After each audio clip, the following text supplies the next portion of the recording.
Hi Shogi fans, it's Hidechi here again, back with another famous game, and I'm pretty much excited to make this one today, because this game, it's great. It's just great. I don't know why I haven't covered this one so far. The game was played between Yoshiharu HABU and Koji Tanigawa in 1993 as the first game of 60-second Kisei title match. This surely is one of the greatest games that were played by these two top flight players. So here we go. And by the way, we often name the playing styles of certain professional players with words that characterizes their style. For example, Makoto Nakahara is natural style, Shizenryu, and Yasumi Sato is elaborate style, Chimitsuryu, and so on. And Tanigawa's style is called Kosokuryu, which means light speed style. He's well known by his fierce, accurate, and fastest endgame attacks, which we often call Tanigawa's light speed approach. So he's extremely good at endgames, and that's what we're gonna see in this game too. Okay, so the opening is Yagura opening. Okay, now from here, black moves the lands up to 1G. So he's preparing to use a strategy called Spearing the Sparrow, which is characterized by this move, Rook to 1H, piling up the attackers on the first file. It's a really effective attack against Yagura Castle. You see it concentrating attackers on this 1C square, even using this knight to attack there later on. So it's a well-known strategy in Yagura game. Okay, 90, 3F, and 90, gold 60 from right. Now here white plays lands to 9C2, so white is going for Spearing the Sparrow 2. It's really interesting. Bishop to 4F attacking the rook, but rook goes to 9B. Okay, double Spearing the Sparrow strategy. I think it's pretty rare. Now king starts the castle, knight develops to 7C, king castles in, bishop 5C, c 5G, king 3A, and c 8F. This move means white can move this knight here, attacking the silver anytime. So black is dealing with that threat in advance. Okay, silver to 2D. White does that too. But now from here, black starts attack on the 5th file. Pawn to 5E. Pawn captures and bishop recaptures. White plays 8E, kicking the silver back to 7G. And here white makes a decision and makes an interesting move. Silver to 2E, attacking the pawn on the 3F. Black protects it with the rook. But then, this is the meaning of that silver move. White played 1D, opening up the edge battle from the king's side. Really aggressive. Now if black takes it, pawn drop to 1F, and the lands will be dead. So black can't take it. But black has a good tactic. He pushed the second file pawn up to 2F, attacking the silver. So silver has to take it, and then rook to 2H, attacking the silver. Well, now you can see the silver has nowhere to move to. Maybe there's nothing that he can do other than exchange the silver with a lance. But actually white has a good tactic here. It's pawn drop to 5D, attacking the bishop. Because you see, at this position, this bishop has nowhere to move to either. Because you see, the silver covers this square, which is the square the bishop wants to escape to. But it's not so bad for black, because black can now sack his bishop to 7C, taking the knight, and then after that, black can take the silver on 2F. So it's a two-piece exchange, so it's not really bad. Now white playing pawn up to 4E, unleashing a discovered attack on the rook. Instead of just moving the rook, black played pawn to 3E, a nice pawn sack, because the pawn would be taken for free. But after the rook runs, for instance to here, now white can drop a pawn on the 3rd file. Anytime, for instance to here. So when your piece is attacked by a bishop from a distance, you should think about making this kind of pawn sack. So here, white didn't take it. He took the pawn on 1E. Okay, now I suppose you can see a knight drop forking these two pieces here, but it's not gonna work. The bishop can just run, attacking the rook at the same time. So black played pawn up to 4f, and well, if white takes it, maybe Silver will recapture, trying to develop his silver. I don't know. He can also take it with the rook. But anyway, white didn't like that, so he went for the black king's head, pawn to 8f. Okay, he should do that anyway. Black took it with a silver, or alternatively, black can take it with a pawn 2, but this kind of pawn drop, oh, and also this kind of pawn drop too. So black didn't like that, so he took it with a silver. Okay, pawn to 1f, attacking the lands. Black took the 4e pawn. Okay, a big threat to white's king. Bishop to 3e, attacking the rook. And rook to 3f, and white took the lands. But here, of course, black drops the knight to 4d. Okay, powerful attack. But white leaves it that way. He drops a lance to 8a, attacking the black's king. Okay, so this is what often happens in Yakuza game. Once the battle starts, it goes directly into the endgame. So we're in the endgame already. Black takes the gold. He takes it with the king, not with the rook. Black goes ahead, dropping the silver to 4d. Probably white can't leave it that way. Black will take this gold in the next move, and maybe another gold drop. And white's king is pretty dangerous. So white replies to that. He took the silver. So pawn recaptures, a big threat to white's king. But at this position, white leaves it that way, and he takes the silver on 8f by the lance. Okay, now black's king is in a danger too.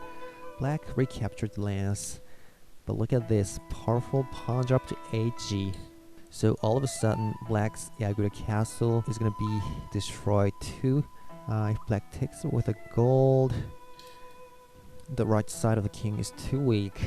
For instance, this kind of bishop stack, threatening a silver drop here, attacking the rook at the same time, or maybe this bishop drop.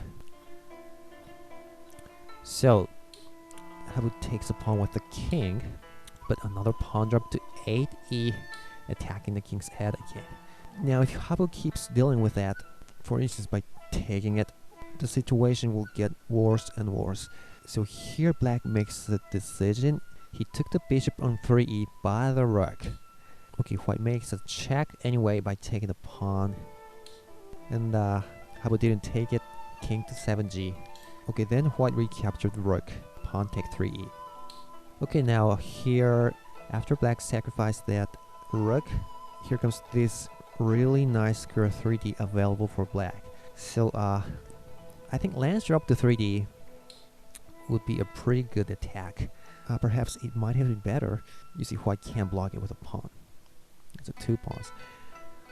But anyway, here what HABU did is gold drop to 3d. Well, also a very good move, threatening to promote the pawn on 4c.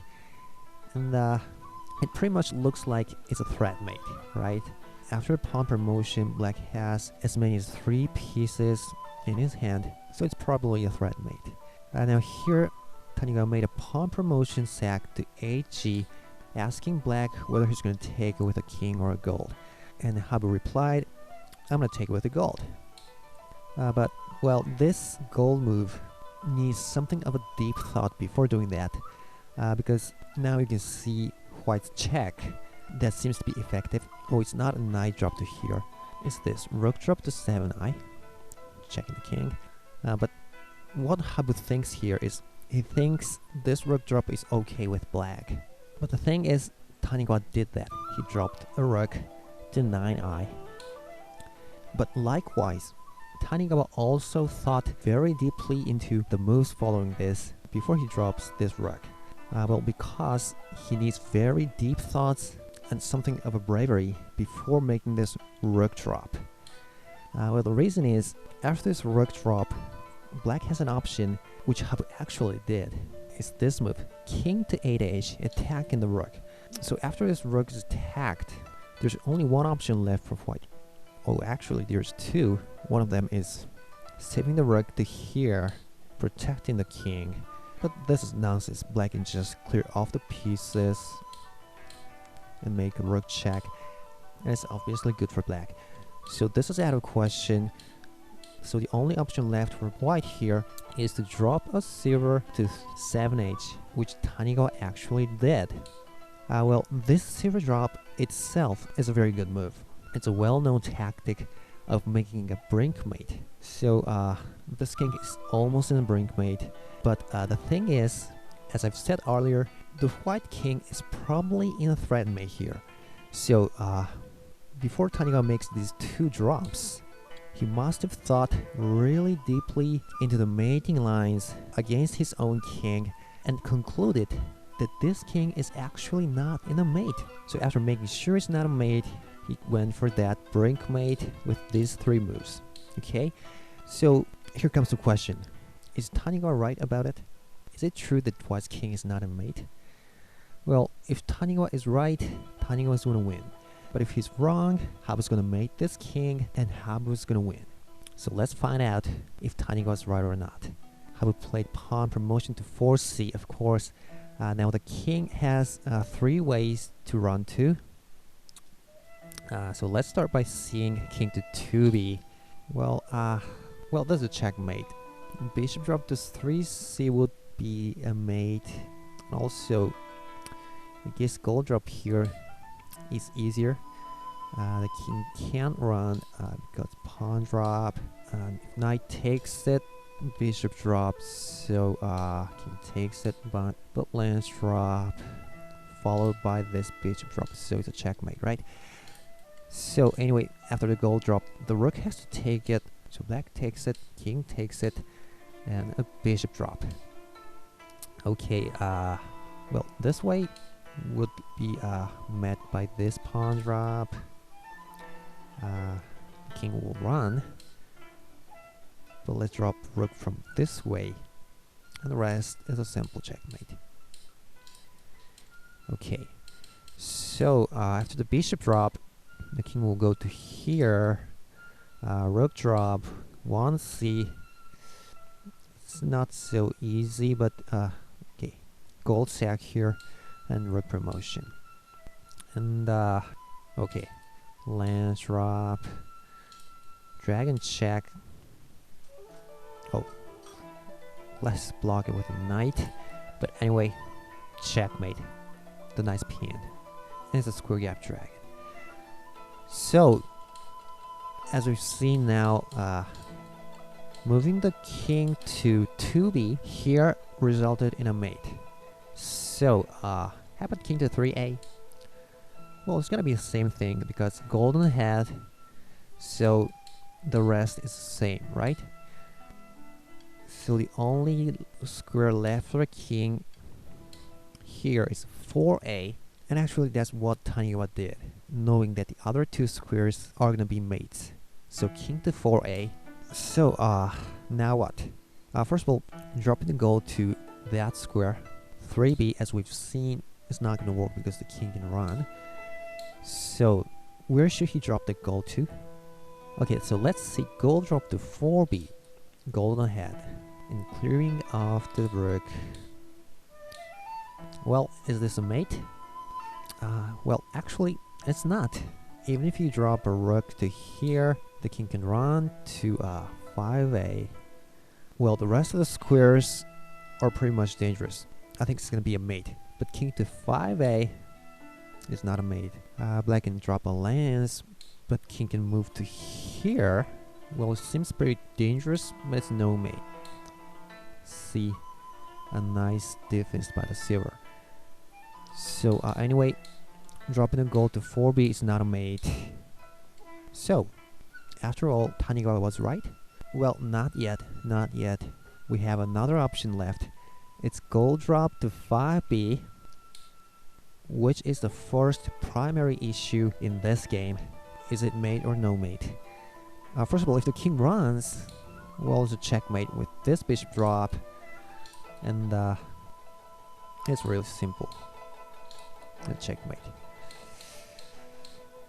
Oh, also dropping a pawn here is a mate. So anyway, after this gold drop, so the rook will have to take it, and the pawn will take it. King can't run, so he takes it, and black will drop bishop. Now king runs to side, but here comes this rook drop to 2b. Okay, white can't block it, so he has to run. But now black can make a dragon check, taking the knight. White can't block it again, so king runs. But okay, lance drop, and then square gap dragon check. After white blocks it, bishop motion, king runs, and pawn drop, king takes, and look at this knight check, king runs. Well, but here is made with a dropped pawn. Oh no. But watch carefully. There's a brilliant tactic for black here. It's knight sack to 9f, using the knight that he just captured from white. Here, okay, white will have to take it. So now black can drop a pawn here. King has to go to here, and it's a checkmate. So, amazing. After all, it was a mate with this brilliant knight drop. So probably Tanigawa was wrong. This king was a mate. So HABU's gonna win here. After king moved to 4a here, black can mate it with gold drop to 5b. So let's see HABU's next move. Yeah, he dropped that gold to 4b. What? Why is he doing that? We've seen gold to 5b was a mate, and gold to 4b was not a mate. Is HABU making a mistake here? Well, no, he's not. Actually, I lied to you. Honestly, gold to 5b here is not a mate, because we've missed one thing in that mating line. So I'm gonna show you that now. After gold drop, and bishop drop, and a rook check, we thought the kings can just simply run here. But watch this position really carefully, then you're gonna come up with an incredible move here. It's pawn middle block to 4b. Well, this is the only square he can drop a pawn. So the rook's gonna take it for free anyway. But after that, now the king will run. So you see the difference here? Right, black cannot take this knight on 2a in the next move. So after this dragon check, and the same line from here. Look at here. Black can't get rid of this mate with a drop pawn because he doesn't have a knight to sack here. Unbelievable. And the thing is, that middle blocking pawn was seen by both players here. So that's why Tanigawa concluded this king is not a mate, and that's why HABU didn't drop this gold to 5b and dropped it to 4b. Well, but we've seen gold to 4b is not gonna mate this king anyway. So is it just HABU is losing here? Well, not yet. Let's not jump to conclusion. We know it's not a mate, yes. You're right, it's not a mate. But here, the reason HABU did that is he drops a rook to 4h, checking and forking the silver. So we know white king is not a mate, but after he runs, white king is not a mate, but black can now take this silver off the board, and black's king is fine. So all of a sudden, this position is better for black. Oh no. So HABU outthought Tanigawa's idea? Has he turned the tables? Well, the answer is no. Tanigawa knew about this rook drop. He even exceeds HABU's idea, and he showed us a fabulous move. You see it? It's bishop drop to 4g, an incredible middle block.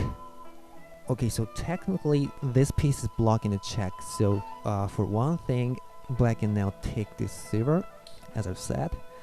But the thing is, the bishop's attack on 6i square remains. So actually, this position is a forced mate for black's king. Because after taking this rook, before I can drop a silver. So you see, it's gonna be a simple checkmate. So what an incredible bishop drop here. Black can't take the silver. But what is more important is Black has an option of simply taking the bishop for free, which is actually what HABU did. But the thing is, Tanigawa had made sure that his king is not a mate, even if he gives another bishop to HABU. Now after Black took the bishop, Tanigawa played king to 5a, HABU played lance drop to 5c. Is it still no mate, even if Black has 2 bishops? Let's see. Well, if he blocks it, Black will take it. And brilliant knight drop. And then dragon check. And it's gonna be a mate. The escaping route is shut down. So White's king is a pretty dangerous position. Blocking with a metal piece would be an easier mate too. And if the king runs to here, well, rook check and bishop drop, but pawn drop and another bishop drop. So well, it seems it's a checkmate. The king runs, but bishop check. Yeah, checkmate. So giving 2 bishops to Black is a pretty dangerous thing to do. But the thing is, he has one way, only one way, that saves his king from a mate. It's king to 6b, which is what he played. He played rook to 4b promote, but king to 7a, and as we've seen before, this silver's defense is excellent, and it's no mate even if Black has 2 bishops. So, seeing this position, HABU finally resigned. So after all, I think Tanigawa had read through all these deep theories behind and concluded he's gonna win this game by the time he dropped this rook on 7i. And interestingly enough, that deep theory was based on 2 incredible middle blocks, pawn drop to 4b and bishop drop to 4g. It's really, really incredible.